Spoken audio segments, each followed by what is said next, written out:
बहुत बहुत दूर तक सब परिचित हैं। सो महाराज जी और आपके समक्ष नीचे थे, जबकि समय नहीं महाराज जी को, लेकिन फिर भी जो समय मिल रहा है हम अपने को सौभाग्यशाली समझते हैं और पुष्पा महाराज से तो निवेदन करेंगे आशीर्वाद थोड़ी देर समय का अभाव है। श्री हरि श्री सीताराम राम।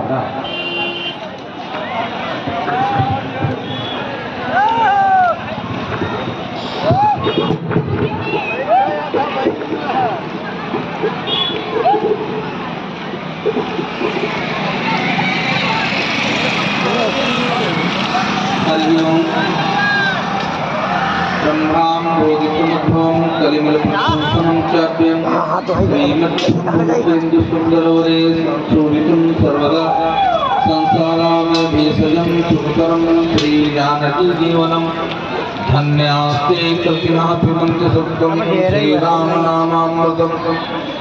बोले दधीचि भगवान की, राघवेंद्र सरकार की।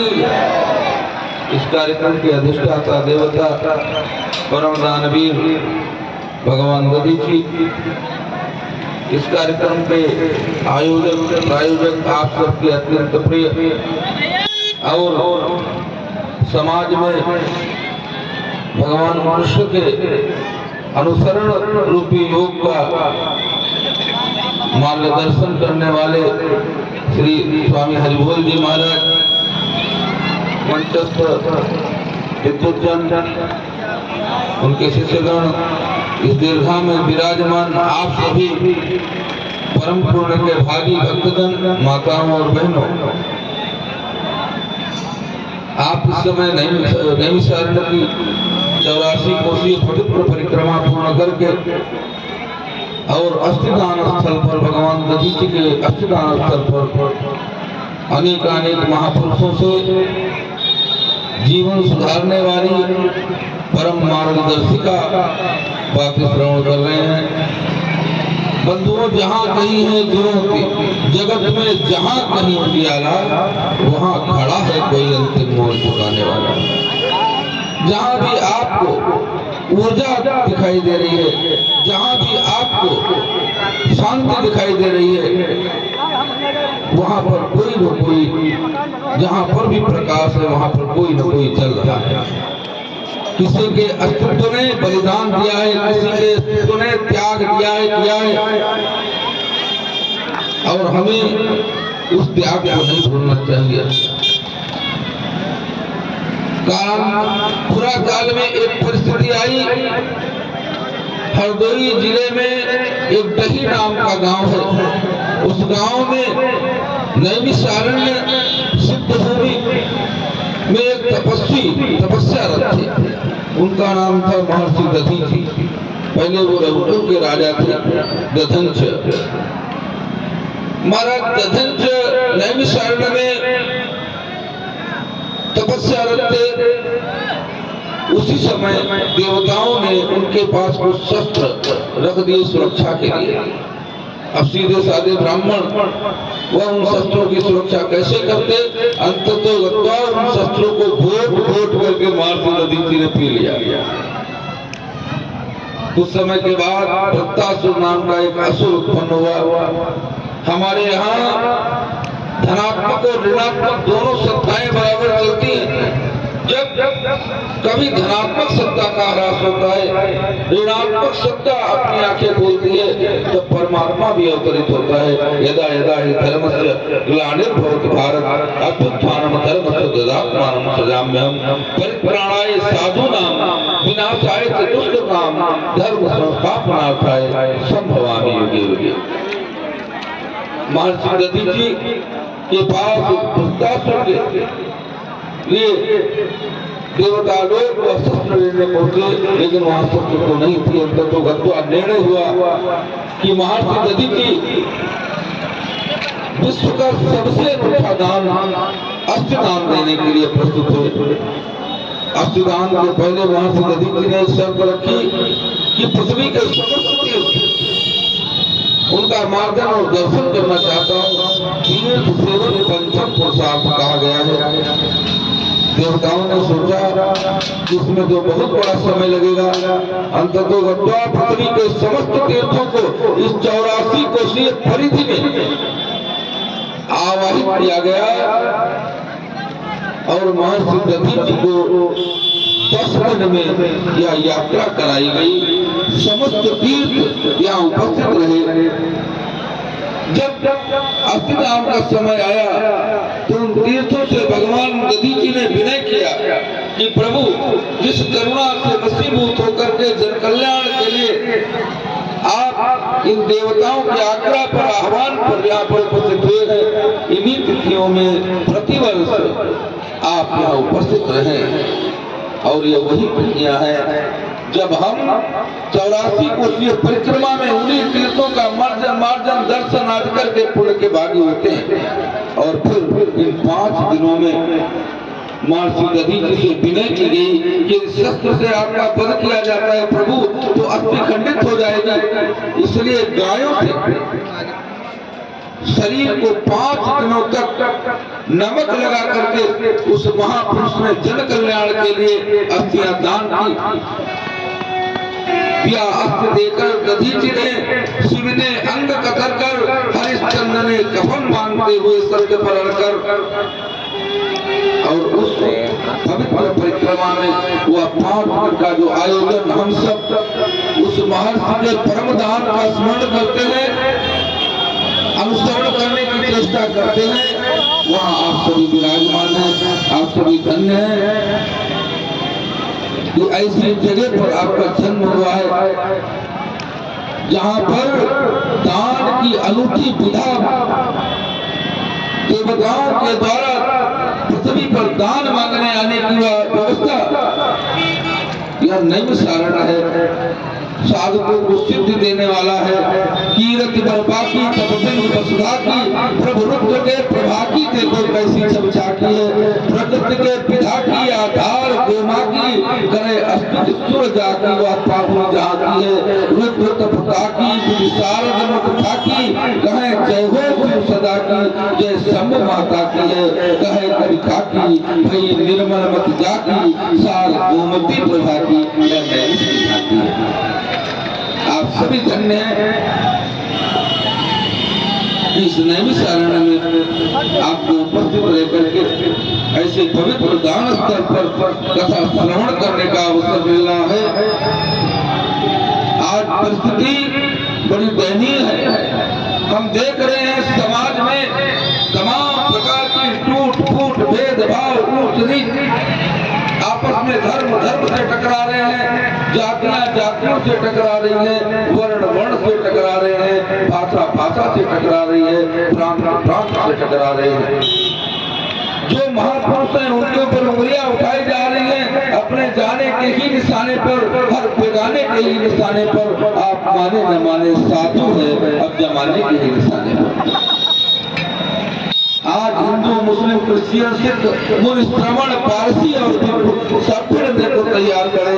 भटका ईश्वर होते झगड़े, मतभेद कराती राजनीति, हर रही निरंतर रीति प्रीति, नेतृत्व स्वार्थ में बैठा है, रक्षक रक्षक पर बैठा है। ऐसी परिस्थिति में हमें सचेत होना चाहिए, हमें धर्म मार्ग का अनुसरण करना चाहिए। उन महापुरुषों का जो हमारे पूर्वज रहे हैं उनके बताए मार्ग पर चलना चाहिए। महाजनायन गता सुपंथा, वही हमारा मार्ग आवश्यक है। राजनीति से दूर रह करके हमें समाज के संतुलन की चिंता करनी चाहिए, समाज में शांति की चिंता करनी चाहिए, समाज के विकास की चिंता करनी चाहिए। क्योंकि रहेगी नाती पोतों तक झनकी पंचवर्षी की, हारने पर भूतपूर्व मंत्री कहे जाएंगे। राजनीति वेश्या है, एक भी रहेगी नहीं, मौका मिला तो कल दांव आजमाएंगे। झूठ की फाकी काम आएगी बुढ़ापे में, पैसा और शोहरत दोनों चलकर कमाएंगे। एक बार ले लो टिकट लल्लू घर बार बेच, जीता जुआ तो कल से लाल भी कहाएंगे। इन उचक्के राजनीतिज्ञों के चक्कर में पड़ करके हम अपने घर की स्थिति सामंजस्य, अपने घर की शांति, अपने घर का वैभव, अपने घर का विकास, अपने घर की संस्कृति को नष्ट करें तो हमारे से बढ़कर के मूर्ख कोई नहीं होगा। राम हमारे भारत का शौर्य है, राम हमारे भारत की मर्यादा है, राम हमारे भारत के संस्कार हैं, राम हमारे भारत के ज्ञान है। भगवान कृष्ण हमारे भारत की राजनीति है, हमारे भारत का उत्सव है, नृत्य है, आध्यात्म है, गीता जैसा पवित्र प्रवचन है। भगवान बुद्ध हमारे भारत की शांति है, करुणा है, दया है, ममता है, क्षमा है, एकांत है। भगवान महावीर हमारी अहिंसा है, अस्तेय है, सत्य है। गुरु गोविंद सिंह राष्ट्र पर मर मिटने की वह विरासत है जो अपना समर्पण समस्त परिवार राष्ट्र के प्रति दान करके समर्पित करके बलिदान करने की वह विधा है। जिन्होंने एक ऐसा बढ़िया संत जिसने उनके समर्थन में अपना सर्वस्व न्यौछावर कर दिया, उसके बच्चे का कलेजा उसके मुंह में डाल दिया गया, फिर भी वह उसका विरोध नहीं किया। रामानंद वंश सुधीरकर का शौर्य प्रतिमूर्त सच्चा राष्ट्र अनुरागी था, नेक संघारक उद्धारक भारतीयता का शत्रुकुल विदारक व सच्चा वीर त्यागी था, सिखों का प्रणेता वीर नेता विजेता था वह, गुरु गोविंद का सदा से सहभागी था, कहता संतोष सर्वथा था नमन योग्य, हिंदू कुल गौरव बंदा वीर वैराग्य था। इन महापुरुषों को भुला दिया। हम अब इतने निकम्मे हो गए हैं, इतने निकृष्ट हो गए कि राम और कृष्ण को लड़ावे, कोई जय भीम करते हैं, कोई जय राम करते हैं, गालियां तुझको मिलती हैं, अपना काम करते हैं। अरे वासना वाले तेरी औकात बस बनी, ये भूखे भेड़िए नेता तुम्हें बदनाम करते हैं। आवश्यक है हमें सचेत रहने की, हमें कौन मूर्ख बना रहा है, कैसे मूर्ख बना रहा है, और हम मूर्ख बन रहे हैं। इन मत लिप्सा में व्याप्त ये जो नेता है, राजनेता है, अपने वोट के लालच में आपस में हमें झगड़ा करा करके हमें हमारे समाज का संतुलन बिगाड़ रहे हैं। हमारे यहाँ छुआछूत भेदभाव नहीं था बंधु, ना अंग्रेजों की वो मुसलमानों के द्वारा जब इस्लाम स्वीकार नहीं किया गया तब उन पर एक ऐसा कर लगाया गया कि जो इन लोगों के यहाँ भोजन करेगा, इन लोगों का छुआ खाएगा, उसको दुगना जजिया कर देना पड़ेगा। उस जजिया करके भैसे अछूत जातियां पैदा हो गई।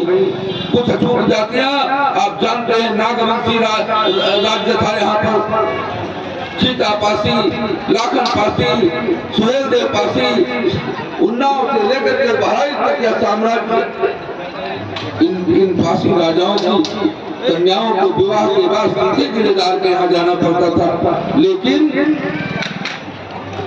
जब तक इन लोगों ने सोचा कि इतनी बड़ी बेइज्जती कौन सी जाति बर्दाश्त करेगी, तब इन लोगों ने मंडप के नीचे सुअर को मार करके उसके रक्त से महावर और सिंदूर और बिंदी लगाना चालू किया।